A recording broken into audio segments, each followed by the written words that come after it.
aí pessoal, beleza? Meu nome é Thiago, eu sou pastor aqui da Igreja Presbiteriana Independente de Campo Mourão. Sou pastor há 14 anos, aqui em Campo Mourão, estou no meu 5º ano. Sou do estado de São Paulo, sou casado, tenho um filho de 3 anos.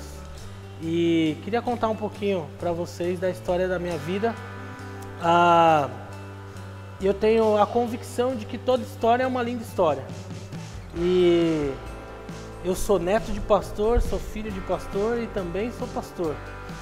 E aí você pode imaginar, poxa vida, né? Como é que é isso? Nascido e criado dentro da igreja.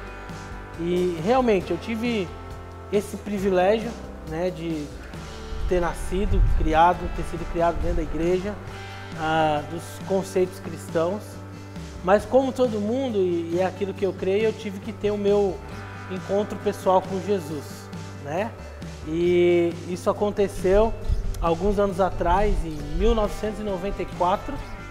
E engraçado que eu me lembro da data, eu sou muito ruim de data, mas essa data eu me lembro, que é o dia 24/4 de 1994.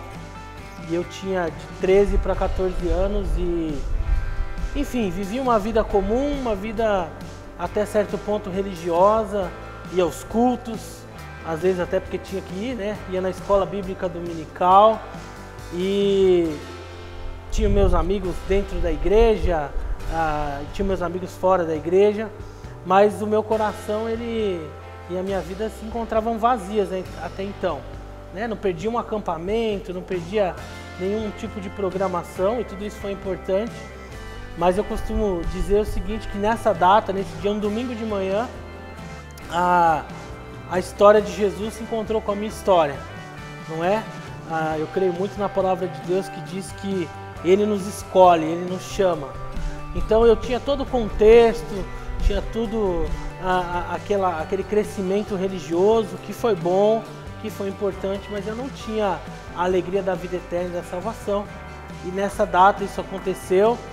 Um dos pastores da igreja que eu frequentava, que meu pai era pastor titular lá em Presidente Prudente, São Paulo, estava contando o testemunho da vida dele, muito parecido com o meu, inclusive, pastor Evandro, e aquilo tocou meu coração. E ele fez um apelo, e eu e mais uma menina apenas, a gente foi para frente, né, naquele apelo, receber aquela oração. E foi muito engraçado, né, porque todo mundo se espantou e eu indo lá para frente, porque eu era o filho do pastor, o neto do pastor. E eu fui para lá e Deus falou comigo naquele dia e a minha vida foi transformada. E claro que eu creio num processo de transformação, mas automaticamente muita coisa aconteceu na minha vida. E daquela semana para frente eu comecei a me envolver no reino de Deus, não de uma maneira talvez por obrigação, mas por prazer, né? E aí eu gosto muito de pensar sobre isso, eu deixei de ser o quê, né? Quem que é o Thiago? O Thiago é o filho do pastor Paulo, o Thiago é o neto do pastor Lutero, mas eu me tornei quem? Uma nova criatura em Jesus. Às vezes a gente pensa que é alguma coisa naquilo que a gente acha que é, né?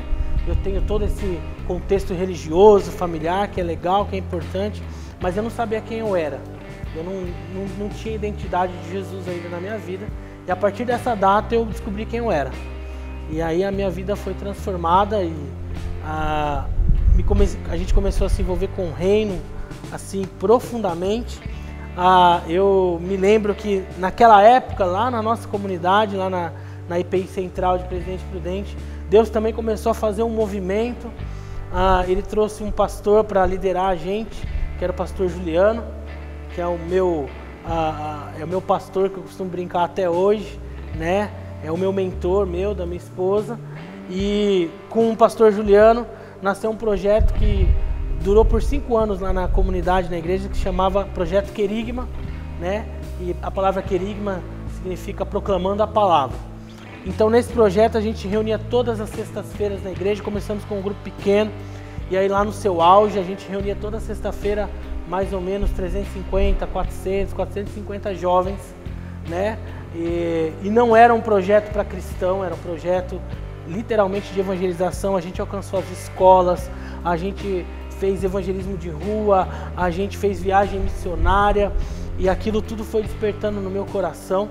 Só para vocês terem uma noção, fruto desse projeto, saíram, né, desses 5 anos, a gente tem a contagem, são 36 pastores da mesma igreja, né, espalhados aí pelo Brasil e levando o nome de Jesus, até porque nem todos são da IPI, tem alguns que estão em outras denominações, e a gente crê que a Igreja de Cristo é só uma, então tá tudo certo. E uma coisa muito interessante é que eu sempre orei para não ser pastor. Meu avô já era pastor, meu pai, falei, não quero de jeito nenhum, e aí eu costumo brincar, né, cuidado com aquilo que a gente ora. E tem até a esposa de um pastor amigo nosso, que é a Ruth Leal, esposa do pastor Pedro Leal, ela vai ver esse vídeo e vai lembrar disso. E eu sempre que encontrava eles dizia assim, olha, não quero ser pastor, estou orando para não ser pastor.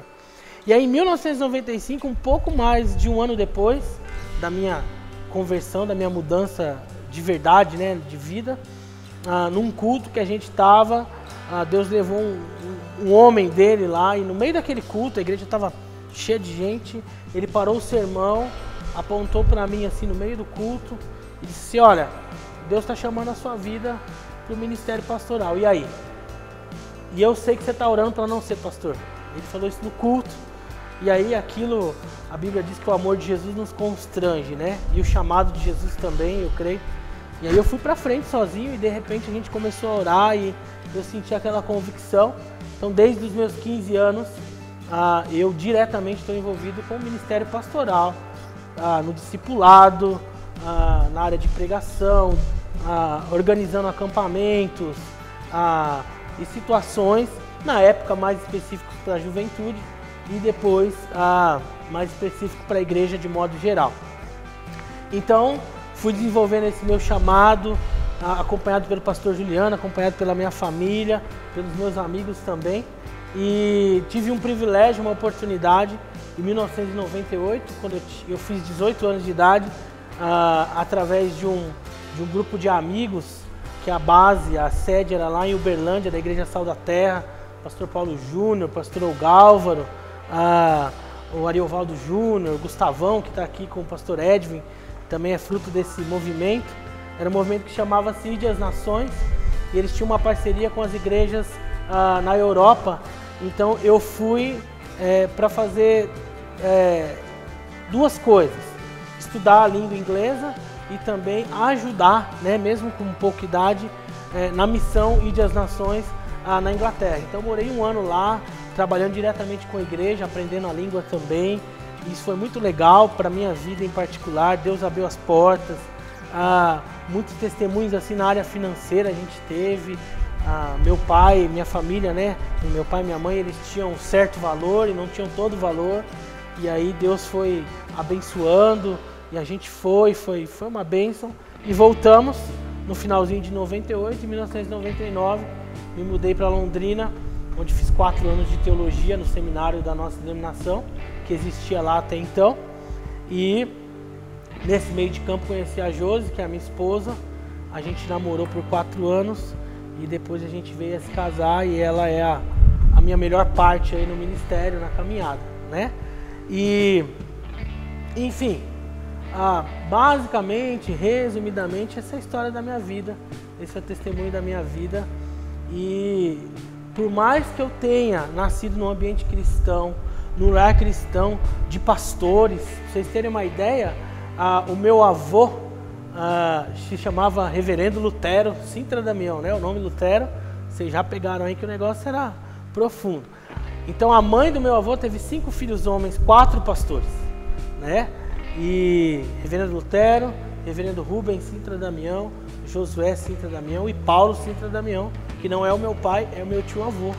E hoje são 2 que aí estão vivos ainda para contar a história. Então eu vim desse berço familiar assim, cristão, presbiteriano e tal, mas até os meus 14 anos eu era um religioso. Eu não tinha tido esse encontro de fato, de verdade, que realmente mudou a minha vida com Jesus. Então, nascer num lar cristão assim é um privilégio, é uma bênção, mas não é tudo. não é o suficiente, né? A nossa suficiência vem da graça de Jesus e é Ele que nos alcança, é Ele que nos transforma. E já fui pastor em Presidente Prudente, Presidente Venceslau, em Aracaju, Sergipe, né? Lá no Nordeste, e agora aqui em Campo Mourão a gente está caminhando há 5 anos.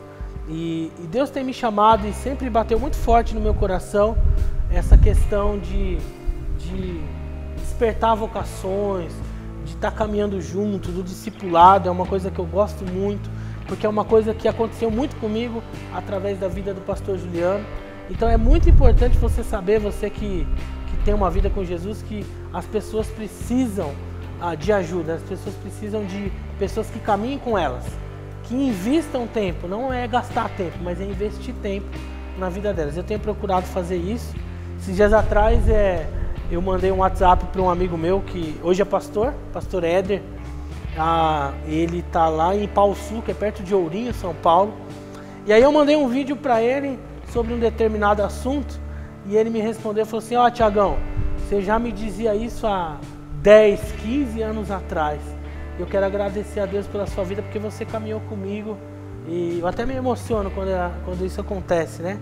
E muita coisa do que acontece na minha vida, nesse ministério que Deus tem dado, foi porque alguém e pessoas como você caminharam comigo. Então, é um privilégio caminhar com as pessoas. Aqui na nossa comunidade eu tenho caminhado com algumas pessoas e tem sido muito legal, tem sido bênção. Chorar junto, rir junto, né? Andar outra milha. E eu tenho a certeza, a convicção de que o discipulado efetivo não é um material. O material é uma ferramenta legal, importante, mas é você estar com as pessoas. Você investir seu tempo na vida das pessoas. E a gente está vivendo um contrassenso aí, né? Porque a gente não tem tempo para mais nada, ou a gente diz que não tem tempo para mais nada, mas na verdade quando a gente entende que isso é uma prioridade em Deus, o tempo vai aparecer, né? E isso vai acontecer. Então, meu ministério tem se baseado, meu ministério não, né? O ministério que Cristo nos dá, tem se baseado muito nisso: evangelismo, discipulado, caminhar com as pessoas. E para mim é um privilégio, para mim é uma bênção essa história da minha vida. E como eu disse no começo, não tem história melhor nem pior, só tem história diferente. E eu creio muito naquilo que a Bíblia diz, né? Que Deus tem as suas muitas formas de manifestar a sua graça, né? E Ele tem um projeto e um propósito para a vida, para a tua vida, para a minha vida, para as nossas vidas. Então, seja uma bênção, use a sua vida para a glória de Deus, e é um privilégio servir a Jesus. Eu não me vejo, em hipótese nenhuma, fazendo outra coisa, a não ser falando do amor de Jesus. É difícil, é complicado às vezes. Como você, eu também tenho vontade às vezes de jogar tudo pro alto, sair fora. Mas Deus é maravilhoso, beleza? Deus abençoe. Tamo junto até depois do fim, como diz o Gustavão, que é uma frase que eu tomei para mim também. E é nóis. Valeu.